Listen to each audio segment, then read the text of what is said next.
Hello, this is Johan Christian Ko from Big A Productions, and I will be representing our group for our paper documentation. Our game is called Just Smash It.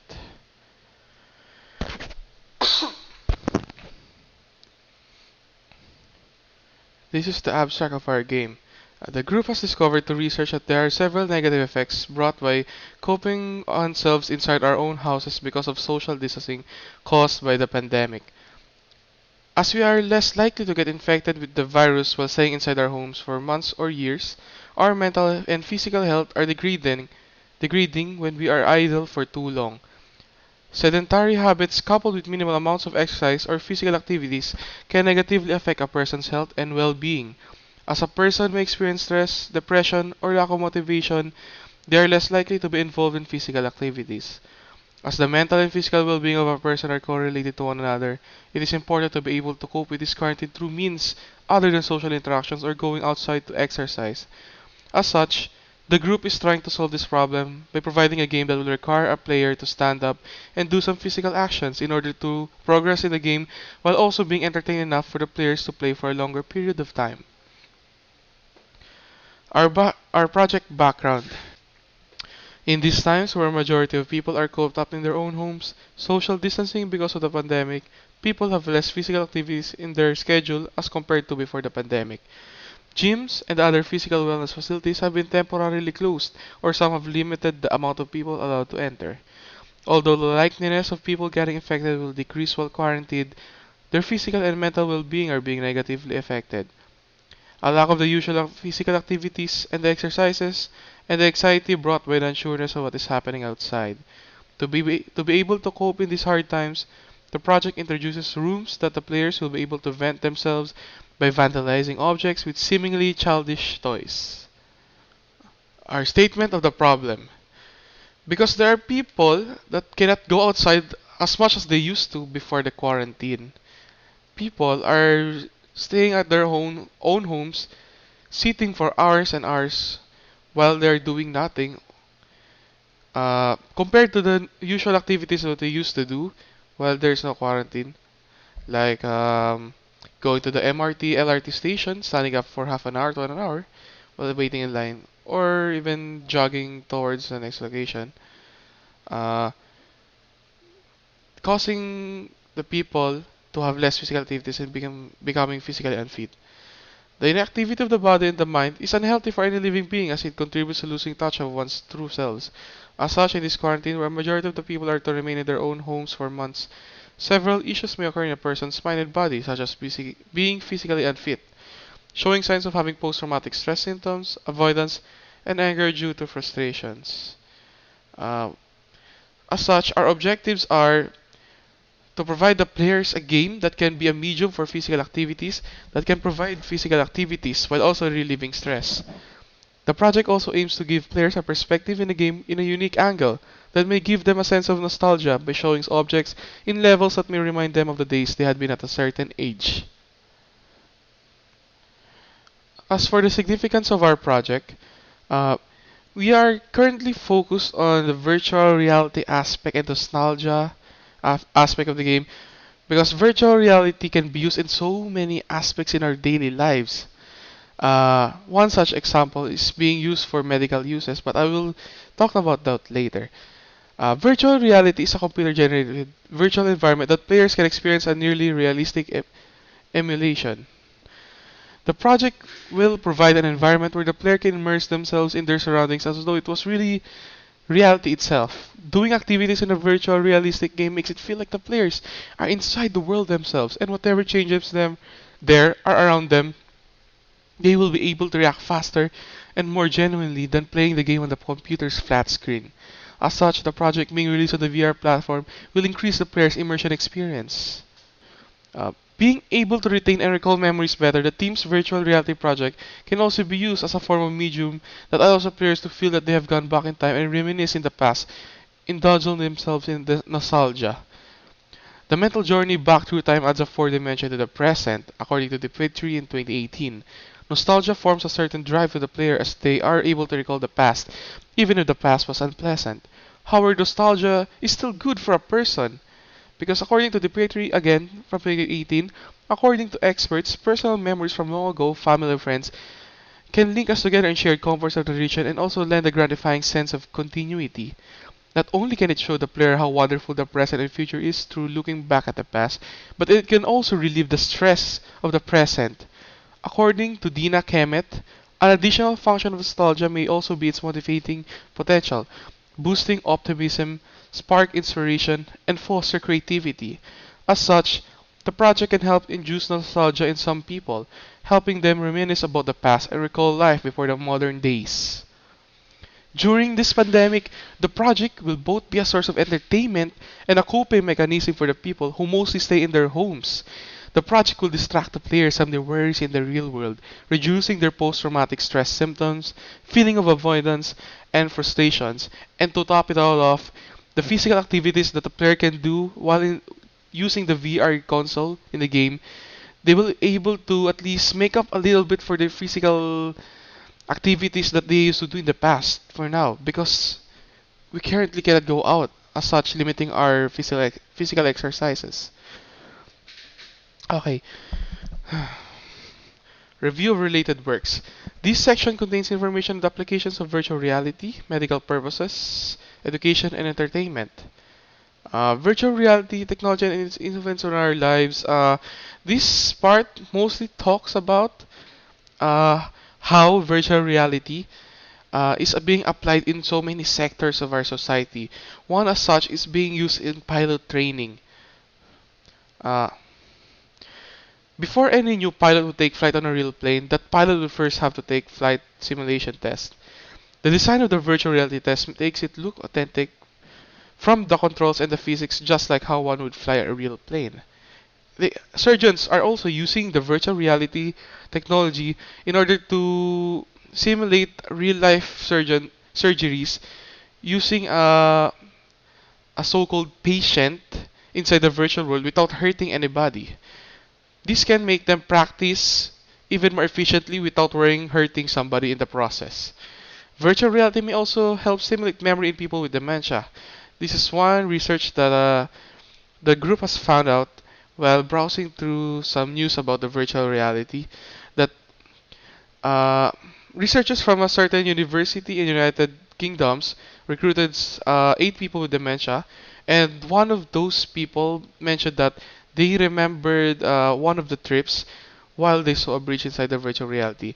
These researchers are trying to still improve the the aspects inside their virtual reality application so that they may further help other dementia patients in the future. And the last related work is the Housekeeping VR, a virtual anger room experience. This is a game uh, resembling an anger room where people can destroy stuff without being blamed on or having the risk of actually hurting or destroying something in real life. Which pretty much is, people don't have to pay as much when going to other egg rooms. Will they have to break plates or whatnot? The theoretical framework. The learning theory that we use is the cognitive behavioral theory. Uh, from this diagram, uh, we are using the theory uses the behaviors, thoughts, and emotions as the basis of as the foundation of this theory. Uh, this theory is also known as cognitive behavior therapy.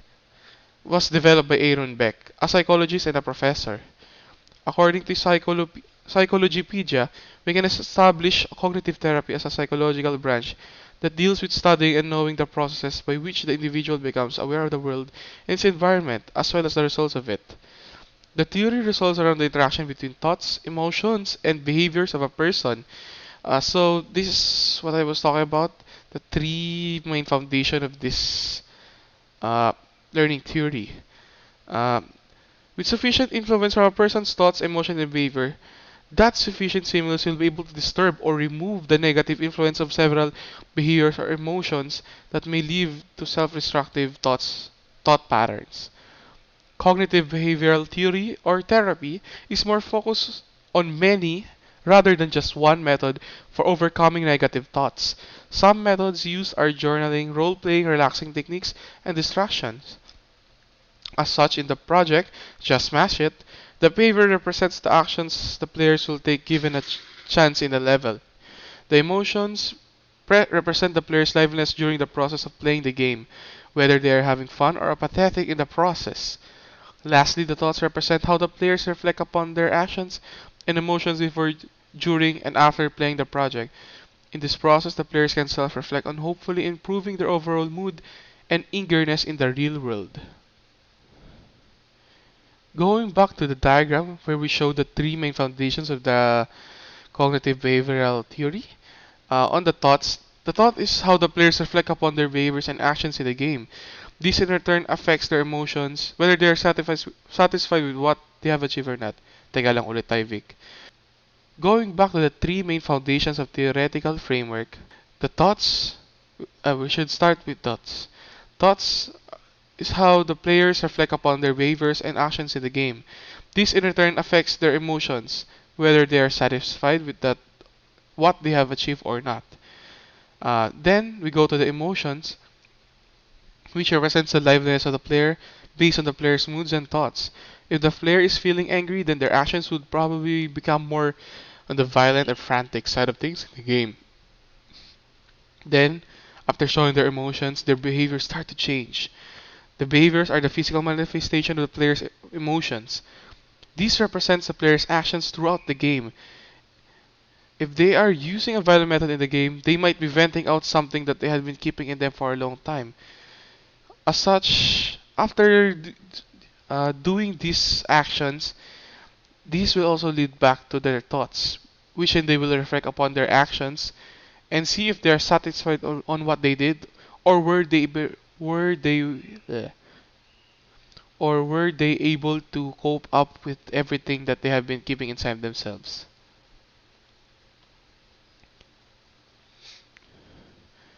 For the research design, the survey that we will use uh, will have a quantitative descriptive research design while also using the Likert scale. This is to gauge and quantify how they are feeling disquieted while being more discreet in approaching some individuals. This survey will also serve as a basis for how likely the audience will be to play a virtual reality game for entertainment and exercising purposes. Okay, the game overview. This is the game description of our game. The player starts by selecting a level that they may enter. The player will have to smash as many objects as they can in a certain amount of time using different types of items in their surroundings. Each level lets the player experience the game from different perspectives, from being a little kid to being an adult. However, we will mostly focus on being a little kid as we would like to indulge the players in the feeling of nostalgia in the game. Each level has a specific theme that allows the players to use and destroy different types of objects every time. Reach a certain amount of items destroyed in order to unlock a new stage or new toys in the process. Technical limitations. The game will only be in virtual reality. It will also be made in Unity, and the game is also an offline single player game. Design limitations. All assets will be in 3D. The game will be on a first person perspective. Narrative limitations. Name characters and place and events in the game just match and the products of the team's imagination. Any resemblance is purely coincidental, so if you see something here, just don't report us. The game may include mild forms of violence, probably not that much because we are trying to use toys instead of real weapons to lessen the visual perspective of violence inside the game. The genre will be a first person simulation game. Target audience will be from 18 to 34 years old, as according to Statistica, the largest age group that are interested or have bought a virtual reality console are those from the 18 to 24 years old range and 25 to 34 years old range, which have 17% and 27% respectively. Our target platform will be the Oculus. The requirements will be an Oculus Quest. Here are the recommended setup platform with the Oculus, while the requirement would be having an Oculus Quest. And here are the recommended settings for the Oculus Quest. Your project milestones, I would be going over for now. Manpower allocation, for now. Yeah, the gameplay, the game mechanics, the setup. First, the title screen where you enter the game, the reveal level selection, a leaderboard, and an item encyclopedia or a sandbox mode to test out items or get to know which items you have unlocked already. Settings. For now, we have only added volume, which you can just adjust your BJ, your sounds, your music and sound effects, and then an exit button. This is our game mechanics. For the setup, there is a title screen. Then, when we enter the game, we will be able to go to level selection, leaderboard, or an item encyclopedia or sandbox mode to test out items. This so that we can see which items we have already unlocked and can use in other levels. Settings, we have only just added the volume for now, which you can adjust the music and the sound effects. And the levels will be on different areas on the house. Playpen, bedroom, and parents' room. Items in the game are themed depending on what level the player selects. Some items are destroyable, while some are just used to destroy the former items. Example of some items depending on the level. You have a toy hammer, toy train, playpen fence, stuffed toys, and basketball ring, and the basketball ball for the first level. Leaderboard. For now, we didn't add a leaderboard yet for the game, but we plan on adding it so that the player can compare his or her score to his friends. Score mechanics. Players will be scored on the number of items destroyed or interacted with. These are the tools that we will be using. Microsoft Visual Studio for our main code editor. For our main mode of communication, Discord and Facebook Messenger. For monitoring our project milestones, Trello. For creating our assets and arts. Uh, for creating our arts, paano ba to? For creating our art assets, Adobe Photoshop CC and Autodesk Maya. For our documentation, we'll be using Google Docs, as you can see from here. For the engine, we are gonna use Unity and XR Unity. XR Unity is there to develop our game in VR and AR. Here is our art references. We got one of our art references from Ragrat's game in PS1, from Job Simulator, and up to the character arts. We don't have a character per se, but we do have a lot of toys and objects in mind. One of such is the toy train and the toys ring pyramid, which the player can interact with later inside the video. Here's our color palette and the team that will be making the game. Okay, I will now show you the gameplay for our game. Here's the first menu that the player can choose to play a new game, load a new level, or exit the game. The player will now check on the surroundings. He decides to check the loop, which he plays on the pyramid ring. As you can see, the objects we can interact with are almost everything that you can see inside the playpen. Here are building blocks that the players can, alphabet blocks, the players can stack up on one another, and do whatever they want with it. They can treat it as like building a stack of cards. Here the player grabs a pen that they can use to draw on objects or the wall. Quite an artistic fellow, ain't he?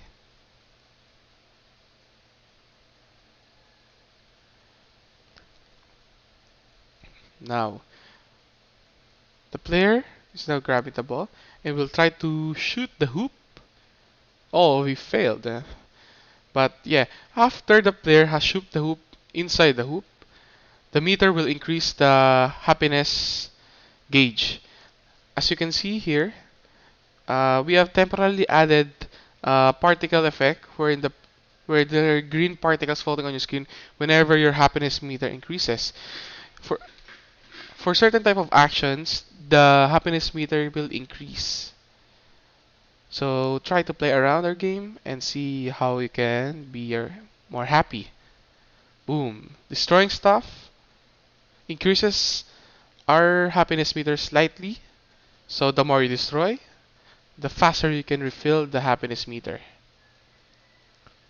This is quite enjoyable, ain't it? Now that we have destroyed the fence that has been obstructing our freedom, we can now go outside and destroy more stuff outside, such as the table. The first thing that was destroyed was the table plane itself instead of the legs. Hmm.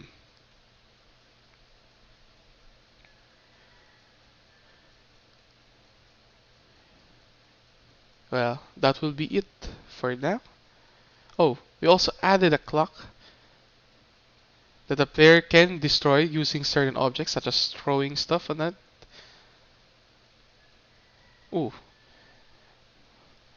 although there could be a little bit more adjustments to some items, but it could be because of the weight of the object that is too heavy for the player to throw. Hmm. Now the player is testing if the object can now fly even further compared to the hammer. Seeing the happiness bar, it's only been filled for 1/4. Now that will be it for now. Thank you for watching our video. This is Big Guy Production signing out.